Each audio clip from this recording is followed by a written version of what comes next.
السلام علیکم ناظرین، میرا نام عویس علی خان ہے۔ اگر آپ نے ابھی تک ہمارے چینل اٹس مائن ویو کو سبسکرائب نہیں کیا تو سب سے پہلے اس چینل کو سبسکرائب کر لیں۔ اس کے ساتھ ہی ویڈیو نوٹیفیکیشن کے لیے یہاں موجود بیل کے نشان کو دبائیں تاکہ ہماری ویڈیو سب سے پہلے آپ تک پہنچ سکے۔ حضور نے ارشاد فرمایا جب کوئی شخص فوت ہو جاتا ہے تو اس کا جو سلسلہ اعمال ہے منقطع ہو جاتا ہے، عمل کے کھاتے کلوز ہو جاتے ہیں، لیکن فرمایا تین سلسلے ایسے ہیں جو ختم نہیں ہوتے، تین کھاتے ایسے ہیں جو جاری رہتے ہیں۔ اللہ سب سے پہلے صدقہ جاریہ، دوسری بات میرے حضور نے ارشاد فرمایا علم جس سے لوگ نفع پائیں۔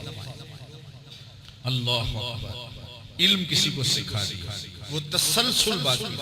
ہمارے استاد قبروں میں چلے گئے، لیکن آج ہزاروں طلباء کو اور لاکھوں عوام کو ان کے دیے ہوئے جو سبق تھے جو انہوں نے ہمیں پڑھایا آج ہم لوگوں کو بتا رہے ہیں، تو ان کی روح کو اس کی برکت پہنچ، پھر یہ ان کے استاد، پھر ان کے استاد۔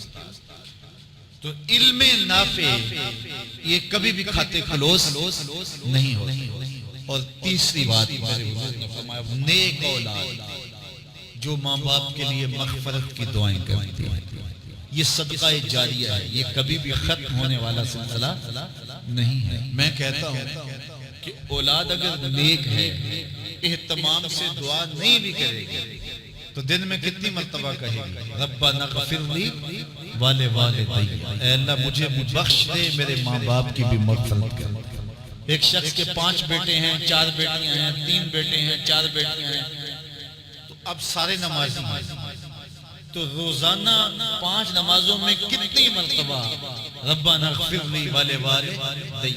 تو اولاد والدین کے لیے اسپیشل دعا کرتی ہے جو ہے وہ نماز کے اندر، اور اگر اولاد صالح نہیں ہے تو نماز کے اندر دعا کرنا تو دور کی بات ہے، چونکہ وہ نماز نہیں پڑھتی، صالح نہیں ہے تو دعا کیا کرنی ہے۔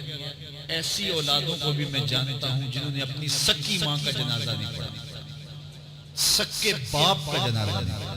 ویسے ایک ایسے بد نصیب کو میں جانتا ہوں جس نے واقعہ نہیں پڑھا، آیا ہی نہیں، قبرستان میں بھی نہیں آیا، لیکن بہت سارے ایسے لوگوں کو میں جانتا ہوں جو قبرستان میں آئے ہیں لیکن اپنے باپ کا، اپنی ماں کا جنازہ نہیں پڑھا، جنازگاہ میں کھڑے رہے، جنازہ نہیں پڑھا۔ آپ سوچتے ہوں گے کوئی ایسا بد نصیب بھی ہو سکتا ہے؟ میں کہتا ہوں ایسے بد نصیب لوگوں کو آپ بھی جانتے ہیں۔ یہ کون بد نصیب ہیں؟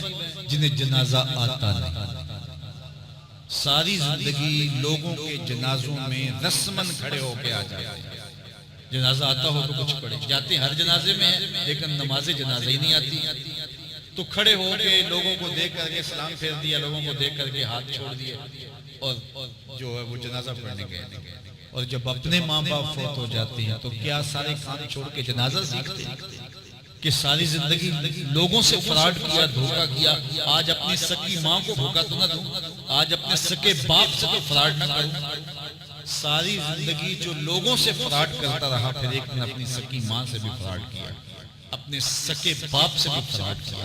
اور مجھے بتاؤ شخص سے بڑا کوئی بدبخت ہو سکتا ہے کہ جو اپنی سکی ماں سے فراڈ کرے اور وہ بھی مرنے کے بعد؟ سکے باپ سے فراڈ کرے، اس کی لاش پڑی ہوئی ہو اور وہ اس سے فراڈ اور دھوکہ کر رہا ہو، اگر اس کے اندر ضمیر ہو تو ڈوب کے مر جاتا کہ میں اپنی ماں سے فراڈ کر رہا ہوں اور اپنے باپ سے فراڈ کر رہا ہوں۔ تو یہ کتنی بڑی بد نصیبی ہے کسی اولاد کی اور کسی ماں باپ کی کہ اس کی اولاد بھی اس کے لیے جنازہ پڑھنے کی صلاحیت نہیں رکھتی ہے۔ اور وہ کتنے خوش نصیب ماں باپ ہیں جن کا جنازہ خود اولاد پڑھاتی ہے۔ اتنی صلاحیت اور اس قدر اللہ نے ان کو خیر کی توفیق دی ہے کہ وہ خود اس قابل ہے اور اس منصب پہ ہے کہ وہ اپنے ماں باپ کا خود جنازہ پڑھائے۔ کوئی جنازہ پڑھائے بڑی برکت ہے، لیکن جس خلوص سے بیٹا دعا کر سکتا ہے کوئی اور تو نہیں کر سکتا ہے۔ تو اپنی اولادوں کو نماز جنازہ سکھاؤ، اپنی اولادوں کو دین سکھاؤ، یہ عادی بن جائے نماز کے، تاکہ بعد از انتقال دعاؤں کے سلسلے جاری رہیں۔ جو شخص روزانہ اپنے والدین کے لیے مغفرت کی دعا مانگے، والدین زندہ ہوں تب بھی، فوت ہو گئے ہوں تب بھی، علماء فرماتے ہیں ساری زندگی اس کے رزق میں بے برکتی نہیں آ سکتی۔ تو اپنے ماں باپ کو خوش رکھیے گا اگر زندہ ہیں تو، اور اگر فوت ہو گئے ہیں تو ان کے لیے دعاؤں کا سلسلہ کبھی بھی موقوف نہ ہونے دیجیے گا. 5 گانا نمازوں میں تو دعا چلتی ہی رہتی ہے، اس کے علاوہ بھی دعا مانگو. اللہ آپ کو، مجھے، سب کو اپنی رحمتوں کے سائے میں رکھے، ہم سب کے ماں باپ کی مغفرت فرمائے. تو ناظرین، اگر آپ کو ہماری ویڈیو اچھی لگی ہے تو اسے لائک کیجیے، شیئر کیجیے اور اس سے متعلق اپنے کمنٹس ضرور دیجیے گا.